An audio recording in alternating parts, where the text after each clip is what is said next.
They were able to see it. It connects right away. And we're back? It was back for a sec, then frozen again. Are we frozen right now? Are we frozen right now? Are we frozen? Now? Now? See, it says it's being sent. Yeah. You see it. Well, chat's not frozen. Nothing. No, it's not frozen. Or Shoot. Or yes, it's frozen. Maybe they need to hop into another stream. All good. All good. All right. Eureka. So yeah, that's what we wanted to solve. Sorry about that. We're back. You're not recording, but it's just for ours. It's just for sake. us anyway. Yeah. Right. Yeah, but you never know when you might say something brilliant, Tanya, and we want to capture that. That never happens. So it can be used transactionally, unlike the plethora of other tokens out there. And it was designed so that you win when people buy because the price goes up, and you win when people sell because you get more token. Mm-hmm. So we wanted to design something that was kind of a win-win either way, just by participation in it, not just strictly from holding forever, because that's not viable. Eventually, you got to be able to use this as a resource, and as people use it as a resource for real utility, everyone benefits from the system. And holders, those who hold the most, of course, stand to benefit the most, which is why anytime we've done like reward for everyone for holding, things like that, I've always done it proportionally and versus flat, because I do believe that those that have invested the most in anything or spent the most money should reap the biggest benefits. To keep it fair. And then Dutch was asking about the 30,000 coin. Mm-hmm. I think we have a good chance to sell all of it. We wanted to set a maximum. We didn't want to sell more than that. Mm-hmm. But I think we have a good chance to sell all of it.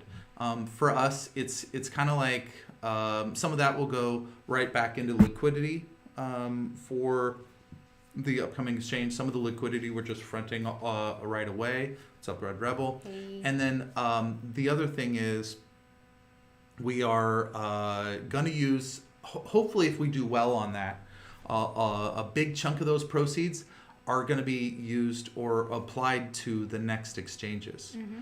Because that's what I'm excited about. Yeah, we're going to be reinvesting. I joked, I was like, this isn't the IEO isn't the Tanya can buy a Lambo fund.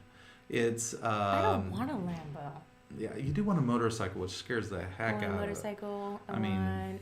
Yeah, pretty much just a motorcycle, and it's cheap. Okay, go ahead. Audit plays an important role in enhancing the stability of the project. You have an audit cert, or you're working to audit your project to make it more secure and reliable. Go Audits, ahead and speak your stance, and then I have another. We're not against an audit. Okay. We haven't done an audit. It hasn't been an important role for us up to this point. When it is, we'll do it. That's where I'm coming from. If absolutely necessary, if it's going to make us better, if it's going to... No big deal. If it's going to unlock certain things for us, it's going to be on a priority list, right? Right. And so for us to spend thousands of dollars on because we found that in our experience, audits are total dog shit. The audits don't really... I'm sorry, should I phrase that better? Audits don't really do much to protect the average person. They may make you feel good, but they're really geared towards making sure that it's not like hackable from the outside. And the other thing is, there's no way that you can look at our coin code and determine whether it's hackable, because even if the coin isn't hackable, but an oracle can be hackable, or a dApp that's connected can be hackable. And there's all these other easier points of intrusion than trying to hack the coin code or get into through a loophole for the coin code. Most of the penetrations have nothing to do with the coin code at all, really. They're just finding the weakest link and going for it. And there's plenty of weak links off blockchain that can be attacked. Audits do a poor job of even attempting to reconcile that type of, things that are off blockchain. The second thing is, most of the problem with coins right now, yeah, there's hacking and billions are lost in crypto over hacks. Most of them aren't really blockchain hacks. They're oracles or other connected system hacks, or bridges where it just appears to be really weak. And so it's not really doing a good job there. And then the problem in crypto is scam coins. It's rug pulls. Well, audits don't do shit to help the industry to say that this coin can't be rug pulled or can't be this. Every coin out there can be rug pulled. Because audits are such the norm, people are expecting it. Yeah. So in order for us to gain trust, then we might need to grow our holder count, which is important to all of us. Yeah. So we're not against it, but I'm not overly enthusiastic spending multiple thousands of dollars on an audit unless I see that money is going to return, because I don't hold a lot of value in it inherently within itself. I understand that. It doesn't. If people need to feel good and they need to see an audit, or there's some like, hey, we can't list you without an audit. Yeah. We'll go get an audit like quick. We'll pay rush fees, whatever. But to allocate resources towards something that doesn't, we know the truth, doesn't do anything.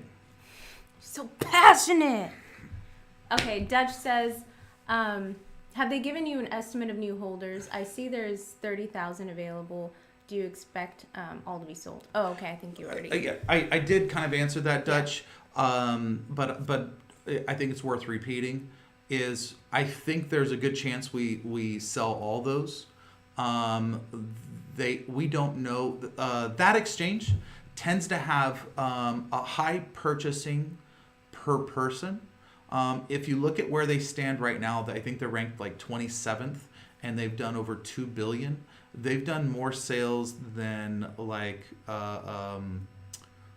what's the one? Crypto.com. They've done more than Coinbase. More than Kraken. They're doing some massive volume because of their territories. So Silver, that's probably not what you want to hear. You probably want me to say the kind of the party line, so to speak, where like, yes, we're getting an audit right away. I can't promise that I'll always say what everyone wants to hear, but you will hear the truth as best as I can spit it out. He's right about that. And sometimes it won't be pretty. Take it from me. But I can promise you this: if you're like, hey, you need an audit for the X, Y, and Z, I'm open to that. And for me, it has to have a return. We do. We look at the numbers and choices we make. Here's the reason profitability matters for us, is because if we don't, everything we do on the back office, you've got a glimpse of the people behind the scenes, every people that you have or haven't seen before, and everything we do costs money to get done right when it comes to security, personnel. None of this is everybody's got bills to pay, and needs the office, the studio, new camera. You don't just launch a token and sit around. Yeah. I there are people that do that. They build a nice website, they launch a token, they sit around, and they probably cash out in the middle of the night when they hit some magical number that they think is good enough to rip people off. We're not that. We have to keep reinvesting. This is a long-term thing that we're building. And we want to build into, I want to be, as much as I shit on XRP for being a bank-driven coin, we want to be an XRP. We want to be around 10 years from now where we are huge and everywhere on every exchange. So that's... White paper looks tight. Thank you, Yana Dude. Yours truly. Yeah, they had... So, Dutch, I'm glad you looked at that, how much they have in volume for their ranking. Rankings are a little funny on CMC. CMC, I don't want to, beat them with a stick or anything like that. But some things are questionable on how they rank or how they do this, how they do that. It's some of it's like, well, why are they ranked up here and they're down there? I'll get to that, Silver. So we basically looked at the cost to benefit ratio, as simply as I can put it. When we were choosing which exchange to go with, P2B killed everybody. They killed everybody. Their fees for on our end to get on with their platform versus the upside of volume that they do. And here's the thing where we look genius, is they've only gotten better. Yeah. Since we began negotiations with them, and since they put their offer, which we're sticking them to, we've already paid for it, they've only gone up in position. As an exchange, they've risen. They were 44 when we first started, and they're up to 27 as far as exchange positions. So it's been, on our side, we've just looked better and better on who we chose to go with. Silver says, will there be buyback system or token burning in the future? Do you have any anti-dump mechanism for holders who may want to dump during the pump? Yes, we do. We are going to be, here's the thing, we're trying to do this smart. I don't want, right now, it's ratcheted pretty solid on the anti-dump mechanics. It takes a long time to just dump our token. But I also want to kind of lighten the reins on that and dial our AI back so that it's sitting in a better position. Our algorithm is ratcheted up as on the exchange. We are working with a market maker that isn't going to have our exact things we have. We have a market maker. We're going to be putting out our own market maker. We're dubbing it Augie 2.0. So we are working on the back end. We have so nerdy. We have anti-bot built in. We have anti-snipe built in. We have anti-whale pump and dump built in. Our coin has some unique mechanics that we had to write a lot of it ourselves. Some of it we forked like a snippet of good code from here and a snippet there, and then we had to write code in between to make it all gel together. Like, ooh, I like how that does the time gating, and I like how that does a check where it's checking against universal time so they can't trick it. And I mean, when you can write code the way that our team does, it's amazing what they can put out. And some of it was minting was the hardest thing to do with all these features. I can tell you, doing true minting was insane. If you look at our max supply versus our total supply versus our circulating supply, and they're all different, because as of right now, we're the only minting reflection token. Is the sell linked to the coin price or total volume? Right now, the sell limit is just a fixed value override. So it will be linked to a ratio of the, I think it's a ratio of the total volume. So it's going to change. We've kind of overridden it and kept it tight to pave the way for this. Shortly after listing, we are going to start loosening the reins. We want to loosen them enough that people have freedom to make choices whatever they can, and I don't want to impede that with as long as it's reasonable.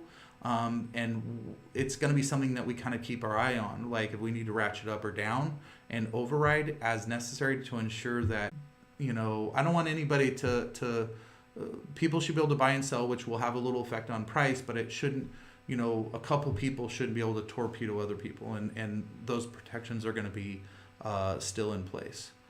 As for the last question, have you set an exact time for listing? We are the IEO, which is called an initial exchange offering, is going to end on the 17th.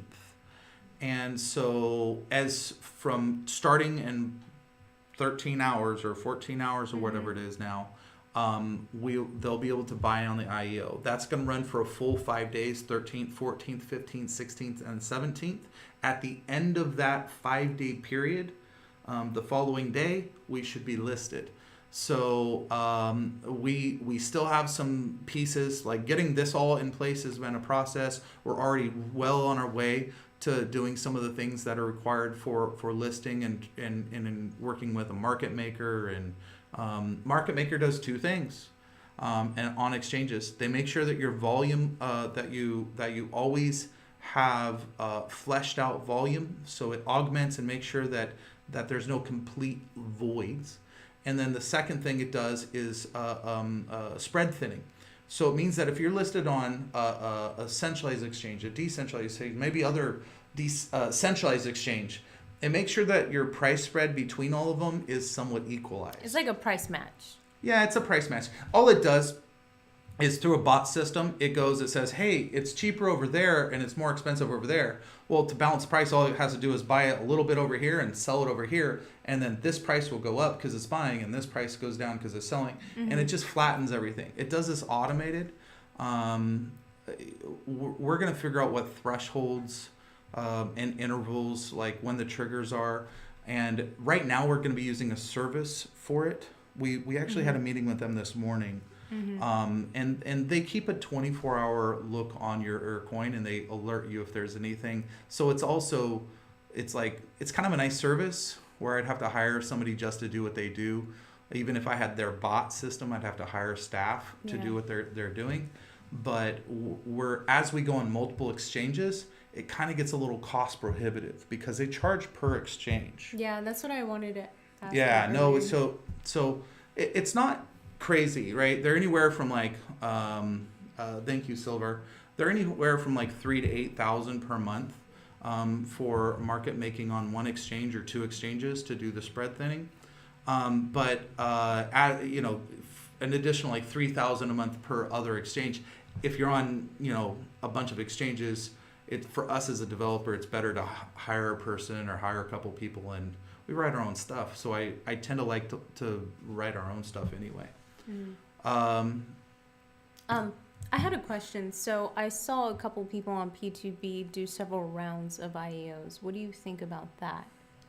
Continued IEOs? Mm-hmm. I'm not against it. Doing IEOs where we do, for regions especially where we can't sell through our GAN, because our GAN we could do discounts. We opted to do bonuses, right? So if you go through our GAN right now, I think they just lowered it. 10%. You were at 25%, and I think we just lowered it to 10. Mm-hmm. So the IEO is doing a 10% discount. The GAN, our own buy now direct buy system, is doing a 10% bonus. So they're somewhat offsetting, just 6 or half a dozen, right? And so we may do another one. So let's, especially like, let's say we're like, hey, like KuCoin, we want to get listed on KuCoin. It costs us like $500,000 just listing fee. Before you talk about minimum liquidity you have to provide, market making services, special IEO listing requirements, any of the other like personnel costs, how much time you have to spend here organizing mm-hmm. and filling out forms and everything else. It's $500,000 just listing fee. So if we need to raise more capital to earmark it for a specific listing, I love having that idea in our back pocket. Like, mm-hmm. hey, let's do a Blitz IEO at a discount and to raise this capital. So just quick thing, Tanya, the hyperlink for P2B on the site does not go to the P2B site. Okay, I'll check on that as soon as we get off. Let's hope that PO didn't autocorrect or something. There's no autocorrect. I have no idea what you're talking about, by the way. I don't know. So if anyone has any other questions, we are going to be available in Telegram always. We're in there daily. For those of you who have been with us, I'm going to do a giveaway. So very quickly. I assure you every girl knows too. On the URL for the link into our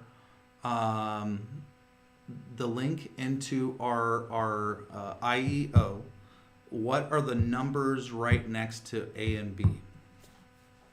Wait, say that again? Hold on. In the URL, it's right next to our IEO listing on the P2B website.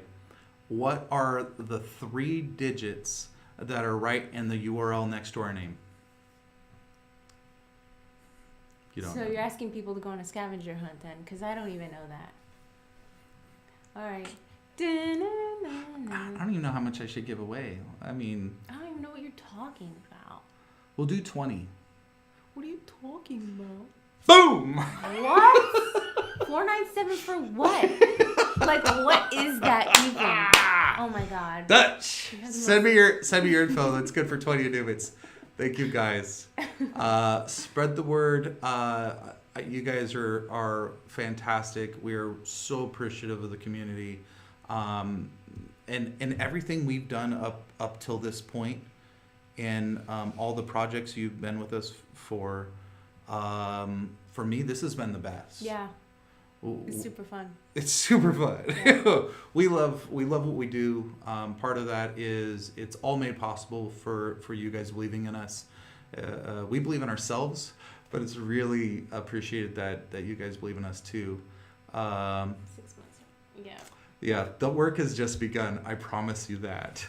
And they are working on things. We are so close to putting out the first version of the payment system. Yeah. Transferring between two completely non-custodial wallets. They're already doing testing. That's on the brink. The ATMs are ways off, but we have prototypes in the office. We are this is our first exchange. The what? Huh? The kiosks? Yeah, the kiosk. Or the prototyping the Yeah, kiosks? yeah. You're going to be releasing some things on that, aren't you? Well, I already have a little feature on the website. Oh, you'd already put some stuff on the website? Just a little. So the website, she's always refreshing. So you Yeah. mentioned the white paper. She worked very hard on the white paper. That is all Tanya. Wow. And Chat Don't even give me away. Don't give me away right now. Okay? She rewrote some sections. So I'm going to see how the AI rewrites this section. And she's like, It's incredible. And I'm not going to give it away because that's GPT or whatever. Chat GPT. Check it out. It's amazing. Seen the pictures already, Adam. Yeah. So yeah, ATM. We actually have hard versions in our lobby right now. So we have other kiosks up there too. Can't wait for the next 6 months. Honestly, I can't either. Oh, anyone not using is missing it. Work smarter, not harder, okay? Yeah, always. And then, so our Anubit beer, we are meeting with, we've narrowed it down to one brewery that I shouldn't say the name until something becomes official, but we're working on an Anubit beer too, so kind of cool. I mean, it's not related to crypto, but they're going to do, if all goes well, the goal will be inside the can or bottle. There's a QR code where if you scan it, it's it'll give you keys to a wallet that has crypto in it, has Anubits right there in the wallet. That will be the promo. So Guess whose idea that was? It wasn't mine. It wasn't Tanya's. It wasn't mine. It was the AI. It was AI's Yeah. idea. And so we're like, hey, that's kind of a cool freaking idea. Let's do it. Mm-hmm. So yeah, that meeting, I don't know if it's happening tomorrow or early next week. I think early next week. First dibs, we got you. Yep. As always, guys, thank you so much. Sorry about the technical difficulties, and we will we'll see you guys in Telegram. Thank you. All right. Bye. Hold on, don't leave me.